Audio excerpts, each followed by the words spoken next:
கடலூர் மக்களுடைய வாழ்வியலை பற்றி தைரியமாக திரைப்படங்களில் கொண்டு வந்து இன்னைக்கு கடலூர்னா உலகம் முழுவதும் தெரியறதற்கு காரணம் நம்ம தங்கர் பச்சான் ஐயா, நம்ம தங்கர் பச்சான், உங்க தங்கர் பச்சான். இதெல்லாம் உங்களுக்கு எவ்வளவு பெருமையா நீங்க பார்க்கணும் அவரை. அது நீங்க பெருமைப்படணும். உங்களுக்கு நாங்க இந்த வாய்ப்பை தரணும். இந்த வாய்ப்பை நீங்க பயன்படுத்திக்கங்க. அவரை விட்டுட்டு வேற யாராவது வேட்பாளரை தேர்வு பண்ணீங்கன்னா நாசமா போயிடும். நான் உண்மையா நான் உணர்ந்து சொல்றேன். நான் உங்களை சொல்ல, இந்த மாவட்டம். ஏன்னா நான் 3 ஆண்டு காலம் நான் இந்த மாவட்டத்துக்கு எங்க ஐயா 30 ஆண்டு காலம் வந்து போராட்டம் செஞ்சு ஏற்பாடு செஞ்சுட்டு இருக்கிறார். எங்களுக்கு தெரியும் எவ்வளவு வலிக்குது. எங்களுக்கு தெரியும், எனக்கு தெரியும் வலிக்குது. இந்த 3 ஆண்டு காலமாக ஒவ்வொரு மாதமும் நாங்க வந்துட்டு இருக்கிறேன், இந்த மண்ணுக்கு வந்துட்டு இருக்கிறேன். இது தேர்தலுக்காக, ஓட்டுக்காக, அரசியலுக்காக நான் வரல. நான் உங்களை காப்பாற்றணும், உங்க பிள்ளைகளை காப்பாற்றணும், உங்க வருங்கால சந்ததியினரை காப்பாற்றணும். அதான் என்னுடைய வேலையா நான் பார்க்கிறேன், என்னோட கடமையா நான் பார்க்கிறேன். அழிச்சிட்டு இருக்கிறாங்க இந்த மண்ணை.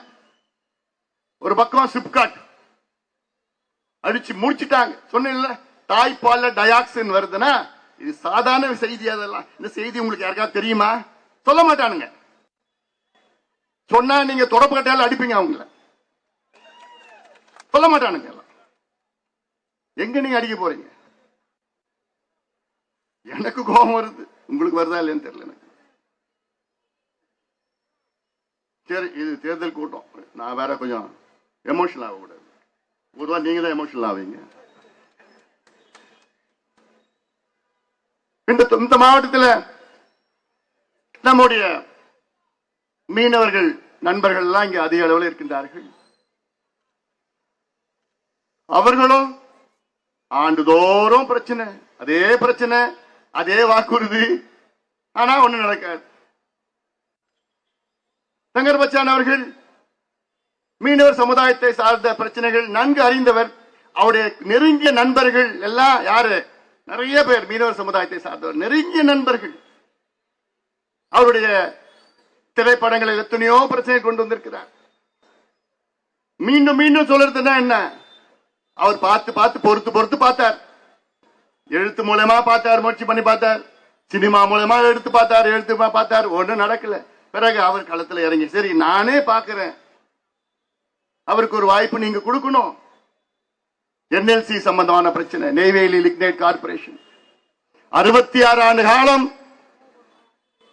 இந்த நிலக்கரி சுரங்கம் இந்த மாவட்டத்தை நாசம் செய்து கொண்டிருக்கிறது. நான் உலகம் முழுவதும் சென்றவன். உலகத்தில் உள்ள முன்னேற்றங்கள் எல்லாம் எனக்கு நன்றாக தெரியும். உங்களுக்கு எது நல்லது கெட்டது என்று எனக்கு நன்றாக தெரியும். ஐயா அவர்கள் எங்களை நேர்மையான முறையிலே, நீங்கள் என்று சொன்னால் எங்கள் பாட்டாளி கட்சியை நேர்மையான முறையிலே நடத்துகின்றார்கள். நியாயமான போராட்டங்கள் நடத்த வேண்டும் என்று, மக்கள் பிரச்சனை என்று எங்கேயாவது இருந்தால் உடனடியாக இங்கே போராடுவோம். இந்த என்எல்சி 66 ஆண்டு காலம் செயல்பட்டு 40,000 ஏக்கர் விளைநிலங்களை அழித்து இன்னும் 60,000 ஏக்கர் வேண்டும் என்று துடித்துக் கொண்டிருக்கின்றார்கள். அதற்கு எத்தனை போராட்டங்கள் நாங்கள் செய்தோம். அந்த காலத்தில் போராட்டம் செய்த காரணம், என்எல்சியில நிலம் கொடுத்தவருக்கு வேலை வேண்டும், நிலம் கொடுத்தவருக்கு இழப்பீடு கூடுதலாக வேண்டும் என்று. அதையெல்லாம் 66 ஆண்டு காலத்துக்கு பிறகு இப்போ கொஞ்சம் கொண்டு வந்துட்டு இருக்காங்க. இவ்வளவு காலமா என்னையா பண்ண நீ? நாங்க களத்துல இறங்கி போராட்டத்துக்கு பிறகுதான் இப்ப நீங்க அதெல்லாம் கொண்டு வரீங்க, செய்யறீங்க. நீங்க அது செய்யறதுன்னா என்ன? சும்மா பிச்சை போடுறான் அவன். அதெல்லாம் நம்பாதீங்க, நீங்களா நம்ப வேண்டாம். ஏன்னா அதை பத்தி, என்எல்சி பத்தி நான் நிறைய 1 மணி நேரம் பேசணும். நான் அது நிறைய உங்களுக்கு தெரியும். இங்க கூட்டம் போட்டேன், எல்லாத்துலயும் கூட்டம் போட்டு போராட்டம் எல்லாம் நடத்திட்டு, பூட்டு போடுற போராட்டம் எல்லாத்தையும் நடத்திட்டு போயிட்டு வரலாம். ஆனாலும் நான் உங்ககிட்ட சொல்றது இல்ல, என்எல்சியுடைய தேவைகள் பூர்த்தி செய்யப்பட்டிருக்கிறது. என்எல்சி மொத்தம் உற்பத்தி 2,900 மெகாவாட். தமிழ்நாட்டினுடைய மொத்த உற்பத்தி தனியார் அரசு சேர்ந்து 36,000 மெகாவாட். தமிழ்நாட்டு மக்களுடைய தேவைகள் 18,000 மெகாவாட்.